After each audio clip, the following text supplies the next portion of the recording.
నలుగురు పిల్లలు కూడా బయట లాన్లో ఆడుకుంటూ ఉంటారు. బాగి కూడా పిల్లల దగ్గరే నిలబడి ఉంటుంది. ఇక అప్పుడు మనోహరి చెంబాతో, చెంబా వేడిగా ఉన్నప్పుడే ఇనుముని వంచాలి, అలాగే బాగి భయపడుతున్నప్పుడే తన భయాన్ని ఇంకా పెంచాలి, వెంటనే గరుడను పిలువు అని చెప్పి అంటూ ఉంటుంది.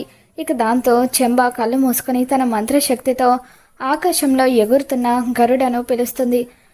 గరుడ అక్కడికి వచ్చిన తర్వాత నలుగురు పిల్లలు ఆడుకుంటూ ఉండగా కింద షటిల్ కాక్ పడిపోవడంతో అమ్మ కిందకు వంగి ఆ కాక్ తీస్తూ ఉంటుంది. ఇక అప్పుడే ఆ గరుడ పక్షి అమ్మ మీద దాడి చేయడానికి తన దగ్గరికి వస్తుంది. అమ్ముని మొహం మీద గీరి ఆ గరుడ పక్షి అక్కడి నుండి వెళ్ళిపోతుంది.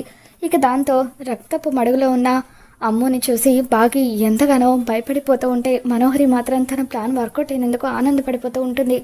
మరి అమ్ముకి నిజంగానే 6 జాతకం వల్ల ప్రమాదం కలుగుతుందని బాగి నమ్ముతుందా?